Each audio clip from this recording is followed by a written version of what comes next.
네, 이제 2013년 정기시험 들어갈게요. 제1교시 제1과목 국사. 오. 2013년 같은 경우는 조금 그 사진도 나오고 조금 더 많이 좀 생각해야 될 그 경향이 나와요. 그러니까 보면 그냥 뭐는 뭐다 이런 것보다 조금 더 좀 시간이 많이 필요한 문제들이 나오거든요. 그러니까 이런 경우에는 딱 한번 이제 문제를 보고요. 딱 한번 보세요. 그냥 그것만 보지 말고 문제를 이제 시험지를 받으면 한번 훑어보세요. 그래서 아, 이번에는 이러이러한 경향으로 나왔구나 보면서 아, 시간 내가 분배를 딱 보면 알잖아요. 이게 막 많다고요. 설명들이 많으면 읽어내야 될 것도 많아. 그러니까 딱 보면서 아, 내가 시간을 어떻게 분배를 해야 되겠지 머릿속에 그려 넣으셔야 돼요. 왜냐하면 1교시 때 벌써 딱 막혀버리면 다음 교시도 좀 어려워져요. 꼭 그렇다는 건 아니고 그러지도 않았으면 좋겠지만 또 그럴 확률도 있잖아요. 그러니까 딱 문제를 보고 결정을 하셔야 돼요. 1번 고조선에 관한 설명으로 옳지 않은 것은 1번 고조선의 세력 범위는 비파형 동검이 출전하는 지역과 깊은 관계가 있다. 그렇죠. 2번, 3번 다 맞아요. 근데 4번 한번 보세요. 활발한 정복전쟁으로 낙랑군을 몰아냈대요. 낙랑군을 몰아낸 것은 낙랑군은 뭐야? 고조선이 멸망한 다음에 낙랑군이 설치된 거잖아요. 누구에 의해서? 한나라 한무제에 의해서. 그러니까 낙랑군은 4구년 중에 하나란 말이에요. 그러니까 이게 말이 안 되는 거죠.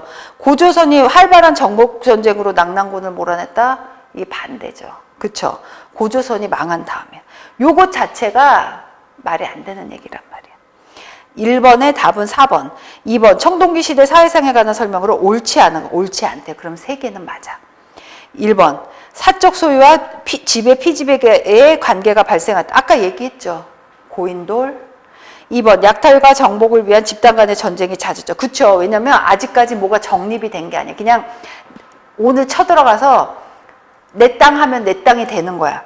그러니까 계속 약탈 정복이 일어나면서 집단 간의 전쟁이 끊이지가 않았던 거죠. 3번 농업 생산력의 증가에 따라 잉여 생산물이 나왔죠. 그리고 4번 혈연을 바탕으로 하는 씨족이 사회의 기본 구성 단위였다. 아니죠. 청동기 때는 부족 국가죠. 부족 사회로 발전했죠. 씨족은 그 전 단계. 그쵸? 답은 2번. 아니 2번의 답은 4번이에요. 3번 고대 국가들에 관한 설명으로 옳지 않은 거죠. 아, 1번 고조선에는 팔적법이 전한데 도둑질을 하면 사형에 처했다. 아니죠. 도둑질을 하면 뭐예요? 노비로 삼았다. 요거예요. 팔조법 기억하세요. 그쵸? 고구려 사람들은 무예를 즐기고 말을 타고 사냥하기를 좋아했죠. 4번 신라에는 골품제라는 실무제도가 있어서 관등 승진의 상한선이 골품에 따라 정해질 수도. 맞아요. 3번의 답은 1번이죠. 4번 우리나라 어느 지역을 발굴한 결과 다음과 같은 유물이 출토되었다. 다 어느 시대의 유적이야. 반달돌칼, 민무늬 토기, 거친무늬 토기. 딱 보면 그냥 아유 민무늬 청동 아유 죽겠네. 이거 틀리면 저 진짜 화낼 거예요. 그쵸? 거친무늬 거울은 뭐예요? 청동기 시대. 5번 다음 유물들을 제작한 나라에 관한 설명으로 옳은 것은 딱 보면 좀 이국적이지 않아요? 돌사자상이죠. 정해공주묘에서 출토된. 오른쪽은 뭐예요? 동경성에서 출토된 석등이에요. 그러면 이 나라 좀 이국적이야. 어느 나라일 것 같아요? 발해에 관한 얘기예요. 1번 진안 지역의 사로국에서 시작하여 고구려와 백제를 통합했다. 이 나라는 진안? 사로? 신라네요. 2번 대조영이 동모산에서 건국한 나라이며 고구려 계승의식을 가지고 있었다. 그렇죠. 발해. 3번 주몽이 부여에서 갈라져 나와 압록강 하류에 세운 나라이다. 그것은 바로 고구려고요. 4번 후백제와 신라뿐만 아니라 바레인까지 받아들여 실질적인 민족 통일을 이루었다. 이것은 이 나라는 어느 나라예요? 고려. 6번 통일신라 말기에 나타난 사회현상을 모두 제가 항상 얘기했죠. 한 왕조가 쇠퇴해서 멸망에 가는 시기에는 나오는 현상들이 비슷비슷해요. 하지만 그 현상을 맞이하는 그 주체 세력들이 이름이 좀 달라. 출신도 조금씩 다르고, 통일신라 때 다르고 고려 때 달라요. 그것을 구분해야 되죠. 통일신라 말기의 모든 사회 현상을 모두 묶은 것을 보면 1번에 기역, 니은, 리을이에요. 그럼 기역, 니은, 리을이 뭐야? 호족 세력 등장했어? 했죠. 그래서 고려를 세운 것이잖아요. 해상 세력 대두했어? 그렇죠. 해상 세력의 대표적인 인물 견훤이 있어요. 그리고 태조 왕건도 해상 무역 했었죠. 리을, 풍수도참설 등장했죠. 왜냐면 막 사회가 어지럽고 막 이럴 적에는 막 이런 풍수지리 아시죠? 어느 땅이 좋다, 뭐 호족들이 그것을 더 부추긴 이유도 있어요. 왜냐면 중앙에 통일신라 있는 경주 지역에만 사는 사람만이 왕이 되고 그 사람들만이 귀족이고 이런 것은 이제 그 사람 호족들의 눈에 보이면 그런 말이 자꾸 나오면 안 돼. 호족들이 볼 적에는 풍수 지리설을 자꾸 도참설을 퍼뜨려서 이 지역은 이미 쇠퇴했대. 딴 지역의 사람들이 더 흥할 것이야. 뭐 이런 거 있죠. 그런 것들을 은연중에 퍼뜨리는 거예요. 그래서 자꾸 풍수 도참설이 등장해요. 그래서 뭐 이런 거 있잖아. 맨날 이 땅의 기운은 쇠했어. 이제는 다른 곳을 찾아야 돼. 다른 세력을 찾아야 돼. 나를 따르라. 뭐 이렇게 되는 거죠. 디귿 미음 보면요. 조계종하고 기인제도는 다 고려 시대예요. 그쵸? 기인제도 뭔지 꼭 아셔야 되죠. 기인제도 뭐예요? 호족의 자식들을 불러들이는 거야. 중앙으로. 그쵸? 07번 밑줄친 부분과 관련된 고대 국가에 관한 설명으로 옳지 않은 것은 기역, 부여씨가 망했대. 부여씨가 뭐예요? 사실 백제예요. 고씨가 고씨는 어디야? 고구려. 김씨가 그 남쪽 땅을 차지했다. 그 김씨가 신라 김씨예요. 리을번의 대씨가 그 부쪽 땅을 소유했다. 그 대씨가 어느 나라예요? 발해예요. 이것이 남북국이라고 남북국이라고 한 이유는 뭐예요? 위아래인 거예요. 위쪽에 누구? 발해, 밑에 통일신라. 마땅히 남북국사가 있어야 했음에도 고려가 이를 편찬하지 않은 것은 잘못인 일이다. 어디에서 말했어요? 유득공의 발해고에서 말했었죠. 그러면 기역번은 마가, 우가, 저가, 구가 등의 관리가 있었던 나라는 부여란 말이에요. 그런데 여기 설명에서 나온 기역은 부여씨는 백제예요. 왜 백제가 부여씨냐면 그 부여에서 기원했다고 해서 백제는 부여의 나라, 부여의 자손이다 이렇게 나왔던 거예요. 물론 고구려도 마찬가지죠. 근데 백제가 부여씨다 이렇게 많이 불려졌고 그렇게 주장하고 있어요. 니은 평양을 도읍에 옮기고 중국의 남북조에 대해 등거리 외교 정책을 전개했다. 이것이 뭐예요? 고구려죠. 7번의 답은 1번이에요. 8번 다음 여행계획서에 강산인의 가족이 방문할 도시와 그 유적지를 연결한 것으로 옳지 않은 것이에요. 보면 강산인의 가족의 여행계획 한번 보면요. 서울 얘기 나왔어요. 그리고 공주 얘기 나왔죠. 그 다음에 안동으로 가요. 그 다음에 경주로 간단 말이에요. 그러면 그 도시들의 대표적인 유적지가 무엇인지 머릿속에 여러분 떠올라야 돼요. 서울은 몽천토성 경복궁 맞아요. 나는 몽천토성이 어딘지. 몽천토성이야말로 백제의 기원이죠. 몽천토성, 풍납토성. 그쵸? 풍납토성이 정궁이었고 법궁이었고 몽천토성이 이궁이었어요. 이게 무엇이냐? 백제 지금 그 몽천토성하고 그 다음에 뭐 잠실 올림픽 파크 뭐 이런 데 가보면요. 토성이 지금 남아있어요. 잔재가. 토성이란 건 뭐야? 성을 지었는데 흙으로 지었단 말이야. 아주 단단하게. 그래서 그 몽천토성 백제의 유적 기원을 알려면요. 그쪽에서 몽천토성역에서 내리셔갖고 한성 백제 박물관이 있어요. 거기 가시면 백제가 이런 곳이구나. 의외로 서울에 사셨던 지금 공부하는 학생들도요. 백제의 유적에 대해서 그렇게 많이 알지 못해. 백제는 단지 공주, 부여 막 이렇게만 생각해요. 그렇지만 뭐예요? 70% 이상이 백제는요. 이 한성에 있었어요. 그런 다음에 장수왕한테 밀려서 남하할 수밖에 없었단 말이에요. 그러니까 그 문화의 대부분의 백제 문화는요. 실은 한성 문화예요. 그쵸? 서울은 몽촌토성 갈 수 있죠. 경복궁 갈 수 있어요. 2번 공주는 부소산성 정림사지. 이거야말로 부소산성 정림사지야말로 부여 쪽 유적지죠. 그럼 공주는 어디가? 무령왕릉 뭐 이런 곳들, 공산성 이런 데 가시면 되죠. 그래서 틀린 것이 이 8번에 2번이에요. 안동은 도산서원 하회마을 갈 수 있죠. 경주는 안압지 불국사. 당연하죠.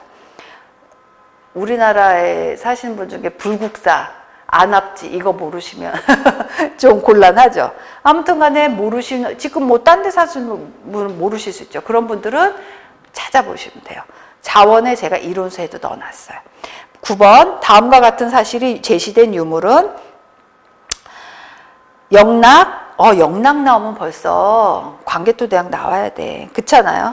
9년 기해에 백제가 서약을 어기고 외와 화통하여, 백제는요 외하고 많이 교류를 맺었어요. 그 칠지도 기억해 보시라고. 이런서 저하고 공부하신 분들 칠지도가 왜 칠지도를 왜 백제가 왜 하사했는지 아실 거예요. 왕은 평양으로 순수에 내려갔다. 왕은 평양, 그렇죠. 신라가 사신을 보내 왕에게 말하기를 외인이 그 국경에 가득 차 성을 부수었으니 노객은 백성된 자로서 왕에게 기하여 분부를 청하나. 그러니까 이건 뭐야? 광개토 대왕한테 내무랑이, 신라 내무랑이 구원 요청한 거야. 왜? 왜구가 침입했다고. 쟤 좀 물리쳐줘요. 이건 거야. 그쵸? 이 문구가 어디에 나왔다는 거예요? 광개토 대왕비 대왕비 문에서, 그러니까 비문이에요. 비에 쓰여져 있어. 그러면 이걸 어디서 봐? 이거 지금 못 가죠. 실물은 못 보죠.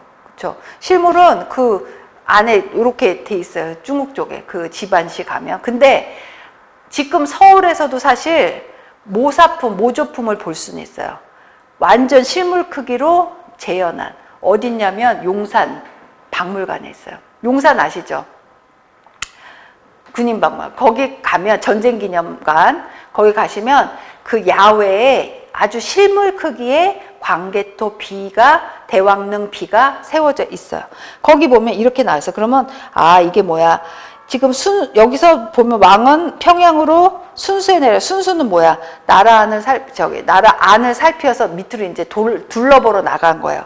돌아다니는데 노객이라고 칭하는 거야. 굉장히 낮춘 거죠. 왜? 나라를 뺏기게 생겼으니까 어떻게 내무랑에 자신을 낮출 수밖에요. 그래서 이건 뭐야? 노객은 신하가 왕한테 자신을 낮추어 부르는 말인 거예요. 그쵸? 이것이 이제 고구려 때 있던 얘기란 말이에요. 그러니까 어떻게 나를 뺏기는 것보다 낫지. 그래서 이제 고구려의 그 고구려 군이 신라에 입성해서 왜구를 물리쳐서, 근데 거기서 그친 것이 아니고 여러 가지 일대 변혁이 일어나죠. 기억해 보세요. 무슨 일이 일어났나. 그 신라의 그를 구하러 왔던 고구려군이 어디를 침략했어. 그쵸? 어디 침략했어? 가야. 그쵸? 그래서 완전히 가야를 또 그 전기 가야, 후기 가야로 나누어지게 만들었어. 그러니까 이게 사실 도미노, 이게 아무도 상상 못할 얘기였어. 그런데 이왕 내려온 거 뭐 하나 건져 갖고 가신 거예요. 이제 이렇게 말하자면. 그러니까 생각지 못한 일이 그런 식으로 또 발전할 수도 있는 거야. 그러면 백제와 외와의 관계를 잘 아셔야 되고 고구려와 신라의 관계를 아셔야 돼. 신라는 고구려한테 계속 조공을 바치던 나라였어요. 왜? 문물을 받아들일 수가 없는 거야. 왜? 막혀 있잖아요. 한강을 통해서 다 막혀 있어.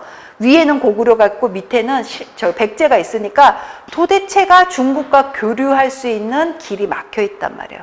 신라가 그래서 계속 정체돼 있었죠.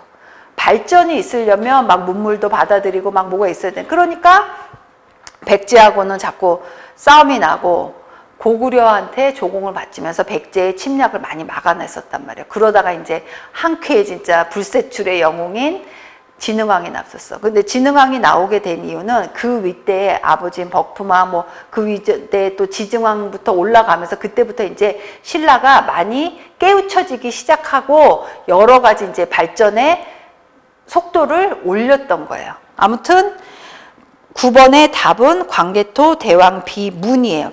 비고 그 다음 비문에 새겨져 있는 비문에 대해서 나온 설명이에요. 10번 다음에 제시된 가에서 다 불상의 제작 시기를 순서대로 나열한 것은 가는 뭐예요? 관촉사 석조미륵보살 입상이죠. 석조미륵보살 입상 이거요. 이번에 국보로 승격됐어요. 요거 꼭 체크하세요. 문제 나올 수도 있어요. 보물이었다가 국보로. 그래서 이제 이 관촉사 요거는 입상은 고려 때. 요 굉장히 그 부처님이 아주 그냥 근데 이제 보면 딱 이 부처님은 이렇게 균형미가 있으시진 않으시죠. 보면 어깨가 좀 좁으시고 얼굴이 좀 크세요. 그거 보면 이게 이제 고려 때 양식인 거야. 막 균형미 막 그렇지는 않지만 굉장히 좀 웅장한 게 있어. 이게 이제 광종이 그 유명한 고려 광종이 참 사람들을 많이 참 벌하고 제거하면서 또 그 와중에 또 지으신 거예요. 만드신 거예요. 그리고 나는 뭐예요? 나는 서산 용현리 마예열의 삼존상이에요. 여기 보면 세 분이 계시죠. 부처님이. 그쵸? 다는 뭐예요? 그 유명한 통일신라 시대의 석굴암이에요. 삼존상, 가운데 있는 삼존상은요, 백제고요. 그 다음에 관촉사, 석조미륵보살 입상은 고려 때예요. 그럼 바르게 나열한 게 뭐예요? 나, 다, 가죠. 그쵸? 아니요. 나다가 맞죠? 가가 고려니까 가장 후에. 10번은 답은 3번이에요. 11번 다음에서 공통적으로 설명하고 있는 섬은 섬이래요. 그러면 역사적으로 유명한 섬들이요 그렇게 많지 않아요. 뭐 그냥 떠오르는 건 봐도 강화도 얼마나 중요해요. 고려 때만 굉장히 중요하죠. 그리고 또 중요한 거 제주도, 그 다음에 무슨 현대사로 보면 뭐 거제도 뭐 이런 정도. 그렇게 많지 않아요. 그 와중에 그러면 머릿속에 나올 만한 데가 나오겠지 이렇게 생각하면 돼요. 이곳에 있었던 삼별초 얘기 나왔어요. 이거는 사실은요 설명을 막 볼 필요도 없어요. 섬이래매요. 그러면 진도, 거문도, 거제도인데 거문도는 뭐 나올 거 진도긴 했어. 그러면 문제를 보면 돼. 이곳에 있던 삼별초는 원나라의 군대와 고려 정부군에 의해 토벌되었고 이곳은 원나라의 직할령이 된 곳은 제주도밖에 없어요. 네덜란드 동인도 회사 소속의 선박 선원이었던 핸드릭 하멜이 태풍을 만나 이곳에 포류했다. 하멜 표류기 있죠. 그런 거 보면 원나라의 직할령이 된 건 이제 싸움이 다 끝나고 난 다음에 결과물인 거야. 그러면 이 삼별초라는 그 군인들은 처음에부터 제주도에 있었겠어요? 아니죠. 강화도에서 진도로 가서 완전 거기서 버텼어. 성을 이루고. 그러다가 또 쫓겨서 제주도로 간 거예요. 그쵸? 요거 꼭 머릿속에 넣어서 제주도에 그러니까 사실이 뭐 어쨌건 저쨌건 굉장히 슬픈 내용이죠. 제주도가 직할령이 되고 이게 말이 돼요. 아무튼 간에 삼별초의 움직임. 전진기지는 강화도에서 진도에서 제주도였다. 이런 것들. 12번 고려시대 전시가에 관한 설명으로 옳지 않은 것은 1번 문무관리에게 관능에 따라 전지와 시지를 전지는 뭐야? 전지와 시집을 지급했다 하면 토지에서 나오는 곡식들을 거두어들인 그게 세금이죠. 권리하고 또 뭐 땔감 뭐 여러 가지 벌목해서 쓸 수 있는 거 그런 것들도 다 문무관리들이 그 땅을 받음으로써 얻을 수 있는 권리예요. 그러니까 땅 자체를 받은 게 아니에요. 왜냐면 지금 그 고려건 조선이건 간에 통일신라 때부터 그랬죠. 신라 때부터 왕토사상이야. 왕토사상은 뭐냐면 전국의 모든 땅, 이 나라의 모든 땅은 다 왕의 땅인 거야. 그러니까 땅을 나라에서 하사했다 하더라도 그 땅이 그 문무관리의 땅이 아니라는 거예요. 거기서 나오는 곡식들을 있죠. 그런 것들 땔감 벌목할 수 있는 시지 이런 것들을 사용할 수 있는 권리를 준 거야. 세금을 거둘 수 있는 권리를 주는 거죠. 2번 관직 복무와 징경의 대가로 받은 소지는 사망하거나 관직에서 물러날 때 국가에 반납하는 게 원칙인데 또 안 그랬던 분들도 계시죠. 3번 토지의 수조권이 아니라 토지의 소유권을 지급했다. 이거 말도 안 돼요. 그런데 이 내용 한번 보시라고요. 이미 여기 답이 나와 있지 않아요? 뭐뭐가 아니라 뭐뭐다 이런 거는 좀 냄새가 나는 문제야. 굳이 꼬아서 나 꼬았어요, 이 문제 꼬았어요 이렇게 나오고 있잖아. 그러니까 이거를 딱 보면 아 센스 있는 분들 에이 이거 벌써 아니다 이게 보이는 거예요. 수조권을 준 것이지 소유권을 준 건 아니란 말이에요. 제가 얘기했죠. 왕토사상. 그쵸? 4번 문종 때는 현직 관리에게만 토지를 지급하는 경전전시가가 실시되도 그렇죠. 고려 문종 때. 그래서 답은 12번은 3번이에요. 13번 우리나라의 인쇄문화에 관한 설명으로 옳지 않은 것은 1번 현존하는 가장 오래된 금속활자 인쇄물은요. 직지심체유줄이에요. 1번이 답이에요. 13번에. 14번 조선 후기에 나타난 사회문제와 그에 대한 정부의 개선책을 올바르게 연결한 것. 전세의 문란. 1번 전세의 문란. 아 이거 토지제도 문란. 이거는요. 이 타개책으로 개선책으로 영정법이 나왔어요. 토지의 겸병은 균전제. 균전제는요. 그거 수나라 당나라 때 토지 분배 제도예요. 그렇기 때문에 토지 겸병하고 토지는 뭐야? 토지를 계속 흡수하는 거야. 내 걸로 막 겸해서 막 갖는 거지. 흡수하는 거. 균전제는 말이 안 돼. 3번 환곡의 폐단은요. 상평창이 아니었어. 지금 보면 환곡의 폐단이 이런데 상평창이 일어나겠어요. 환곡은 뭐야? 빈민구제용으로 뭐예요? 정부에서 빌려주는 거야. 농민들이 뭐야? 곡식 이자를 10% 정도를 받고서 곡식을 빌려줬단 말이야. 그런데 그 곡식 이자를 더 붙여서 받기도 하지만 문제는 그 곡식 자체가 정말 곡식이 아니고 그 안에 뭐 여러 가지 겨 같은 것들 넣고 막 여러 가지 사람이 먹을 수 없는 걸 넣어놓고서 곡식을 빌려줬다고 하고 이자를 받고 원곡식을 내놔 이랬단 말이에요. 그렇기 때문에 전정, 군정, 환곡 이런 조선 후기 때 나타난 삼정의 문란이 있잖아요. 거기에서 제일 심각한 문제가 그 환곡의 문제였어요. 상평창은 뭐야? 물가 조절 기관이에요. 그러니까 이거는 타개책이 될 수가 없죠. 그러면 균역의 폐단 뭐야? 군역의 폐단 뭐? 군역이에요, 말 그대로.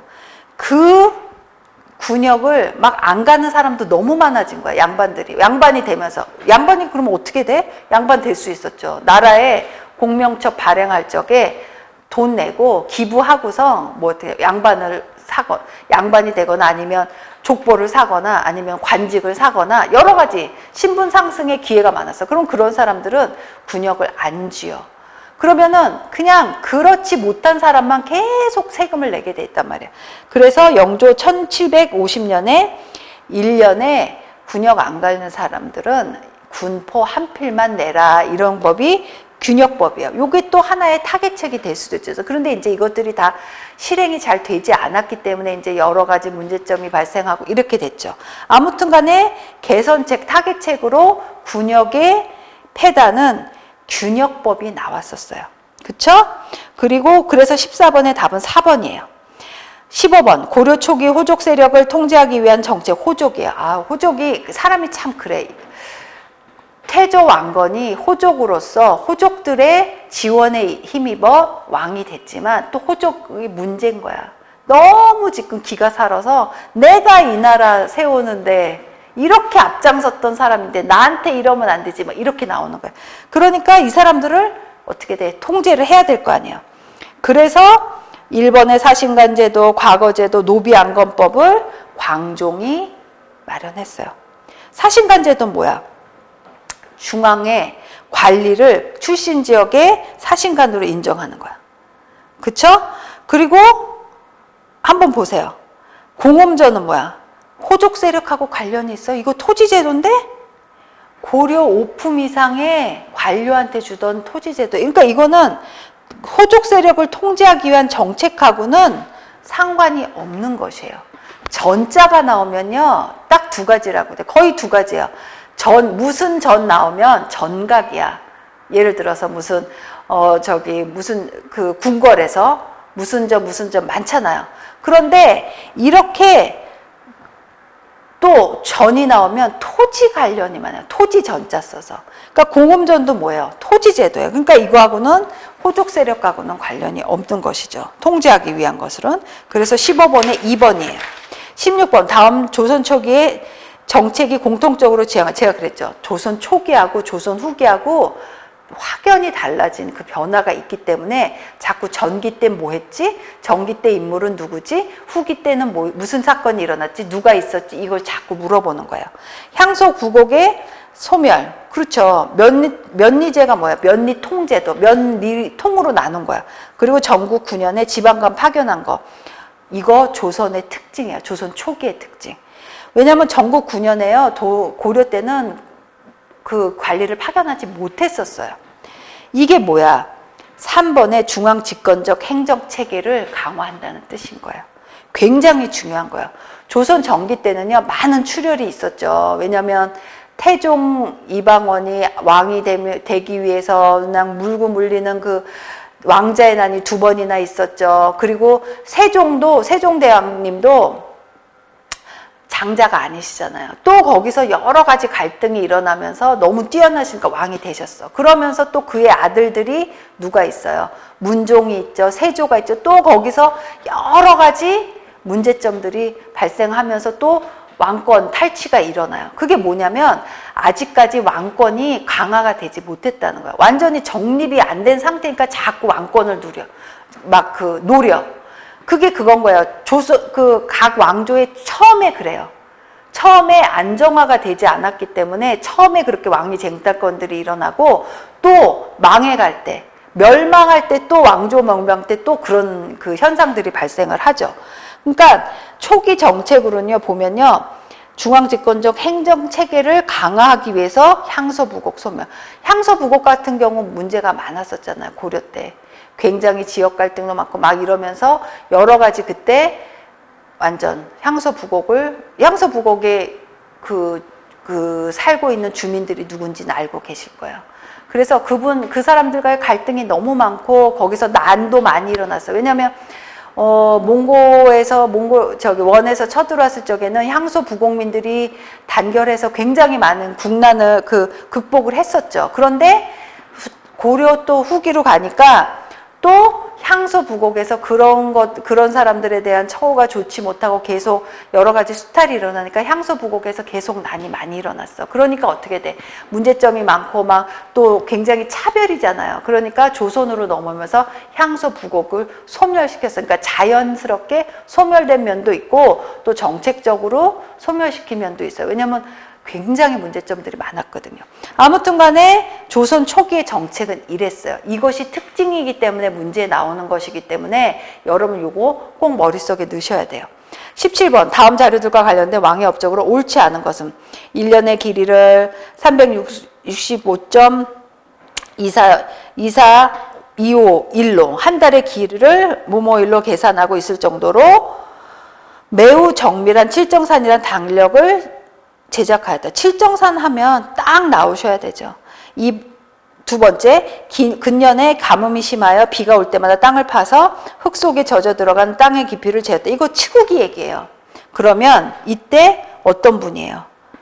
세종대왕에 관한 업적에 관한 말씀이죠. 1번, 천령 이북의 땅을 회복하여 국토를 넓혔다. 이분은 고려시대 공민왕 때 얘기예요. 얘기가 더 필요해요. 2, 3, 4번 지금 완전히 세종대왕에 관한 말씀이에요. 그쵸? 이거 꼭 체크하세요. 사실 근데 이제 이런 건 있어요. 추국이는요, 사실 그 세종대왕의 아들이신 문종께서 개발하셨어요. 사실은. 그런데 아무튼 간에 그 세종대왕 당시에 개발한 일이기 때문에 세종대왕의 또 업적으로 들어가는 거죠. 17번의 답은 1번이에요. 18번 조선 후기 향촌사회의 변화에 관한 설명으로 옳은 것은 1번 경제력을 갖춘 분홍층이 향촌사회에서 영향력을 강화했다. 완전 맞죠. 조선 후기에 이것이 굉장히 중요한 의미를 갖고 있어요. 굉장히 중요해요. 체크. 18번에 1번. 그리고 다음과 같은 토지개혁안이 공통적으로 지향했던 목표는 1번, 첫 번째 보세요. 선비, 관리, 농민 등 신분에 따라서 차등 있게 토지를 재분배하고 조세와 병역도 조정하자. 이걸 주장한 분이 균전론의 유형원이었어요. 한 가정의 생활을 유지하는 데 필요한 규모의 토지를 영업전으로 정한 다음 영업전은 법으로 매매를 금지하고 나머지 토지만 매매를 허용하자 주장하신 분은 이익의 한전론이에요. 그쵸? 이 분들은 무슨 논이건 무슨 논이건 이건 후기 실학자들이 농상학자들이 말한 거잖아요. 이 취지는 뭐냐면 이번에 자영농 육성을 통한 농민 생활의 안정을 추구했던 분들이에요. 그러니까 이게 이제 해결되지 못했기 때문에 문제가 발생한 거지만 아무튼 간에 이런 그 아우성들이 있었어요. 외침이 있었어. 이런 것도 없으면 발전이 있겠냐고요. 19번의 답은 2번이에요.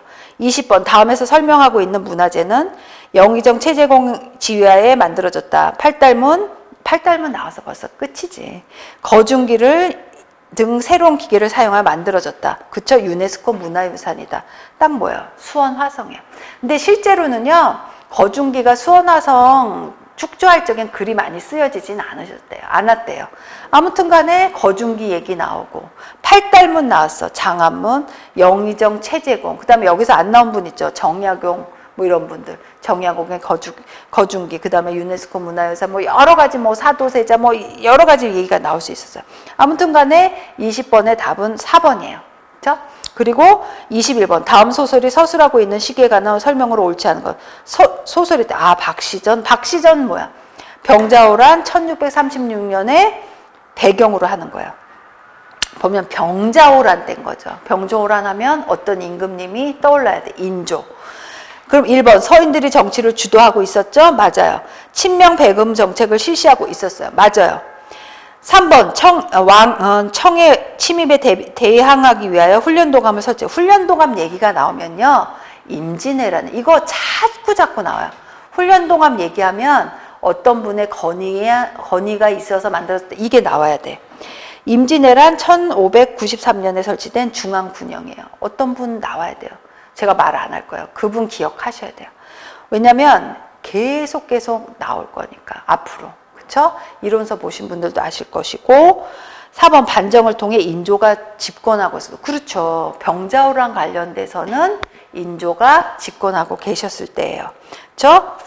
그 박시전 하면 병자호란 때 얘기구나. 그래서 그 각 임진왜란 때 아니면 뭐 병자호란 때 아니면 조선 후기 때요 나온 저서들이 있어요. 그런 것들도 언제 때 나왔지 누가 쓴지 이런 거 정도 아시면 굉장히 도움이 많이 되실 거예요.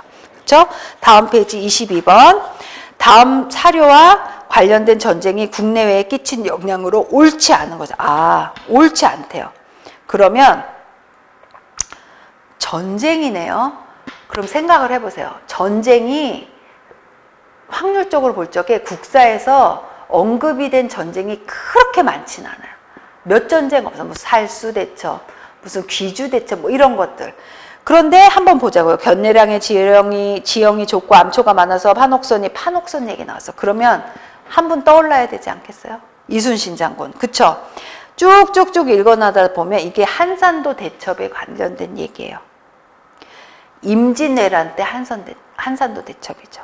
그러면 이 전쟁이 일어남으로써 국내외에 무슨 영향을 미쳤는지 한번 보자고요. 1번 인구 감소했어요? 그럼요. 완전. 그리고 2번 문화재 소실 완전히 너무 심하게. 여진 성장했어요. 그리고 어때요? 북벌론은요. 병자호란 이후에 대두된 얘기예요. 그러니까 22번의 답은 3번이에요. 그렇죠?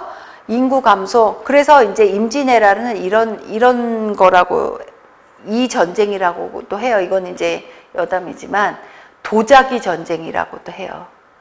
그 임진왜란 때 외에서 조선을 쳐들어온 이유가 도자 문물을 갖고 싶은 거야.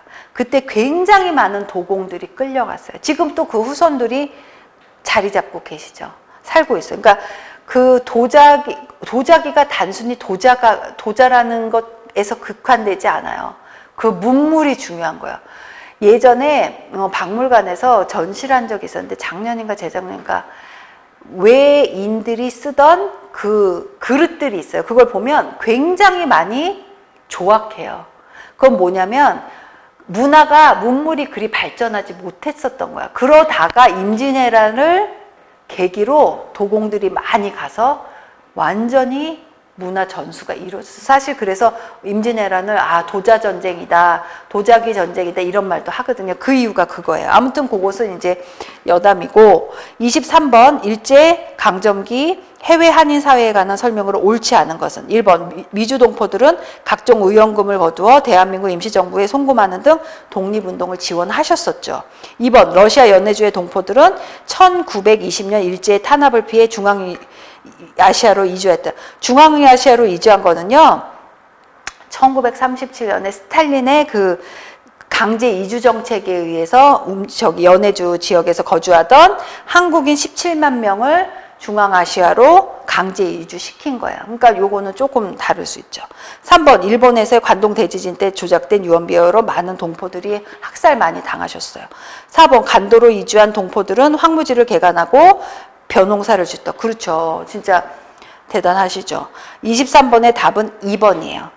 24번 다음에서 설명하고 있는 인물이 살았던 시기에 발생한 사건들 보면 천안 출신 몸이 왜소하고 녹두장군이었어. 녹두장군 떠오르실 거예요.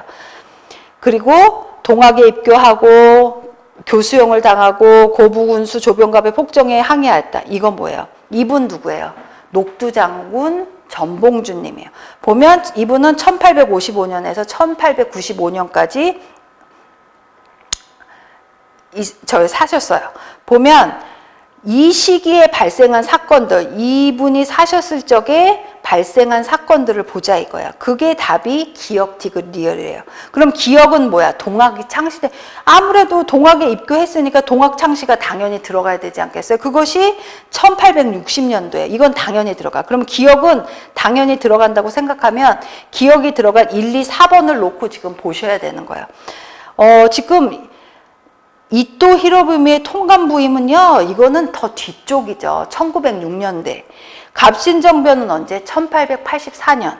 운요 사건은 1875년도에 일어났어요. 그렇기 때문에 지금 녹두장군 전봉준의 일대기 시기에 들어가는 사건들은 기역 디귿 리을이야 이렇게 보시면 돼요.